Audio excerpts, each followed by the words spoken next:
Hello दोस्तों, अपनी खेतीबाड़ी के यूट्यूब प्लेटफॉर्म पे आप सभी किसान मित्रों का स्वागत है। दोस्तों, इस प्लेटफॉर्म पे लाते रहते हैं हम एग्रीकल्चर से जुड़ी बहुत सारे अपडेट। दोस्तों, इस वीडियो में हम बात करने वाले हैं भिंडी की खेती के बारे में। तो दोस्तों, हम आज बात करेंगे भिंडी की खेती करने के तरीके, बीज की मात्रा, समय, मौसम, उसमें लगने वाले कीट, रोग और उनके निवारण के बारे में। तो चलिए दोस्तों, हम शुरू करते हैं। दोस्तों, भिंडी की खेती आप किसी भी प्रकार की मृदा में कर सकते हैं, लेकिन इसके लिए जो सबसे उच्च मृदा होती है वो दोमट मृदा होती है, क्योंकि इस मृदा का जो जल निकाय क्षमता होता है उच्च क्वालिटी का होता है। दोस्तों, जिस मृदा का पीएच मान 6.8 से 7.8 के बीच है, उस मृदा में आप भिंडी की खेती अच्छे से कर सकते हैं। चलिए अब हम देखते हैं जलवायु के बारे में। दोस्तों, भिंडी की खेती उष्ण और नम जलवायु की फसल है, जिसमें बीजों के जमाव के लिए तापमान 20 से 25 डिग्री सेल्सियस आवश्यक होता है। दोस्तों, ध्यान रखें, 42 डिग्री सेल्सियस के पास तापमान रहने पे भिंडी की फसल को बहुत नुकसान होता है, क्योंकि उसके फूल गिरने लगते हैं, उपज पे भारी असर देखने को मिलता है। दोस्तों, हम बात करते हैं भिंडी की खेती की तैयारी के बारे में।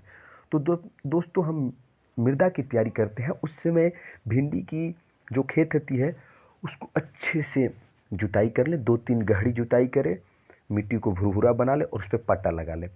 फिर उस खेत को उचित प्रकार की पट्टियों में विभाजित कर लें, ताकि वर्षा के समय जो जल जमाव की जो स्थिति आ जाती है उससे बचा जा सके।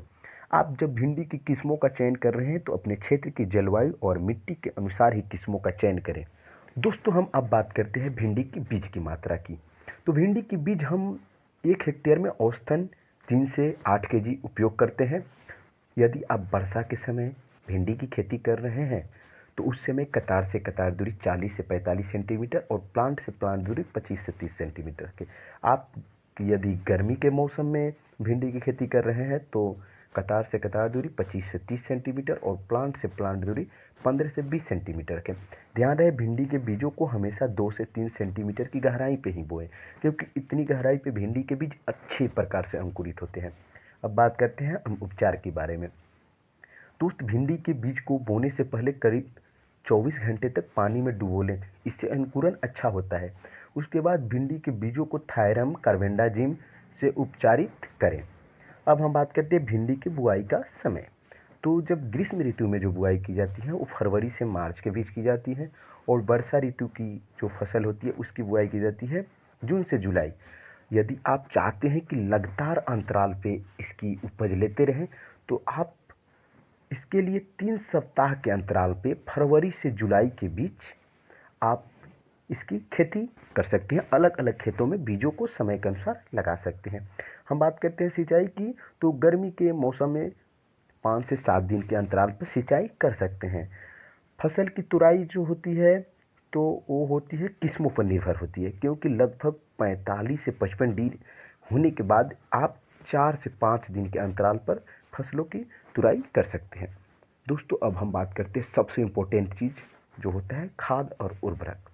तो दोस्तों, आप भिंडी की खेती के लिए प्रति हेक्टेयर गोबर की खाद 15 से 20 टन का उपयोग करें, और नाइट्रोजन जो की मात्रा होती है वो 80 केजी रखें। यानी आप एनपीके की मात्रा जो होती है वो 80, 60 और 60 के अनुपात में रखें, जिसमें 40 केजी नाइट्रोजन जो होता है उसको आप बोने से पहले और शेष 40 केजी 40 से 50 दिन के बाद उपयोग करें। दोस्तों, अब हम बात करने वाले हैं भिंडी की फसल में लगने वाले कीट और रोग के बारे में। तो दोस्तों, आज हम विस्तार से देखेंगे भिंडी के जो फसल है उसमें कैसे कैसे रोग लगते हैं, कौन कौन से कीट लगते हैं और उनका निवारण किस प्रकार से किया जाता है। चलिए दोस्तों, हम देखते हैं भिंडी के जो प्रमुख रोग हैं। डैम्पिंग ऑफ, जिसको आर्द्रगलन बोलते हैं। दोस्त, ये रोग 2 तरह से होता है।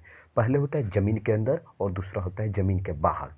ये रोग जब होता है तो ज़्यादातर जब मौसम में ज़्यादा आर्द्रता होती है उस समय होता है। तो इसका निवारण आप करें तो इस प्रकार करें कि अधिक सिंचाई न करें, जल जमाव की समस्या से बचें, और बीज का जो उपचार है वो ट्राइकोडर्मा विरिडी 4 ग्राम प्रति केजी के हिसाब से करें। रासायनिक नियंत्रण की बात करते हैं तो कार्बेंडाजिम 50% WP को 500 ग्राम प्रति एकड़ 150 लीटर पानी में उपयोग करें। यदि आर्द्रगलन का ज़्यादा प्रभाव हो गया है तो कॉपर ऑक्सीक्लोराइड 50% WP का उपयोग करें। दूसरा रोग होता है एक पाउडरी मिल्ड्यू, जिसमें पत्तियों तथा तने पर सफ़ेद धब्बे दिखाई देते हैं। ज़्यादा प्रभाव पड़ने में पत्तियां पीली पड़कर नीचे गिरने लगती है। ये भी जब मौसम में ज़्यादा आर्द्रता होता है तब देखने को मिलता है, और ये रोग पुरानी पत्तियों पर ज़्यादा देखने को मिलता है। इसके उपचार के लिए आप एजोक्सिट्रोबिन 18.2% और डिफेनोकोनाजोल 500 ग्राम का उपयोग कर सकते हैं, और इसका उपयोग आप 1 एकड़ में 150 लीटर पानी में इन दोनों दवाओं का उपयोग कर सकते हैं। एक रोग होता है येलो मोजेक। यह रोग भिंडी की फसल की सबसे खतरनाक और नुकसानदायक रोग होता है। इस रोग में फल और पत्तियां तथा पौधे पीले पड़ने लगते हैं। समय रहते इसका उपचार अति आवश्यक होता है। इस रोग से बचने के लिए आप मैलाथियोन का उपयोग करते हैं तो खतरा काफ़ी हद तक कम किया जा सकता है। यह रोग सफ़ेद मक्खी द्वारा फैलता है। इसके निवारण के लिए आप इमिडाक्लोप्रिड 17.8% का आप 0.5 ml प्रति केजी के हिसाब से उपयोग कर सकते हैं। एक होता है डायोमेथेट, जिसे रोगर बोलते हैं, 30% cc 1.5 ml प्रति लीटर के हिसाब से उपयोग करें। इमिडाक्लोप्रिड 17.8 0.5 ml प्रति लीटर के हिसाब से उपयोग करें। अब बात करते हैं हम कीट की। तो इसका सबसे जो खतरनाक, सबसे नुकसानदायक कीट होता है रस चूसक कीट, जिसमें आते हैं हरा तोला, माहू, सफ़ेद मक्खी। दोस्त, ये जो कीट होते हैं ये प्लांट की कोमल भाग, पत्तियां, तना, पौधे को कमज़ोर कर देते हैं और उसी पे ग्रोथ करते हैं। इनका निवारण के लिए आप 2 ml प्रति लीटर के हिसाब से नीम के तेल का उपयोग कर सकते हैं, और रासायनिक उपचार में आप इमिडाक्लोप्रिड 17.8, फ्लोनिकामाइड 50 SG 0.5 ग्राम प्रति लीटर के हिसाब से उपयोग कर सकते हैं।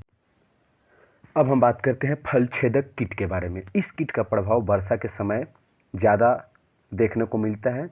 ये कीट फूल की अवस्था में जो प्लांट होते हैं उसको प्रभावित करते हैं।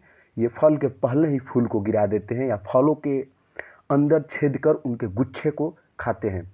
इनका प्रभाव वर्षा के समय बहुत ज़्यादा होता है। जो जून और अगस्त का महीना होता है उस समय ये बहुत नुकसान पहुंचाते हैं। तो इनके निवारण के लिए आप क्लोरेट्ला नीलीप्रोल 18.5% SC का उपयोग करें,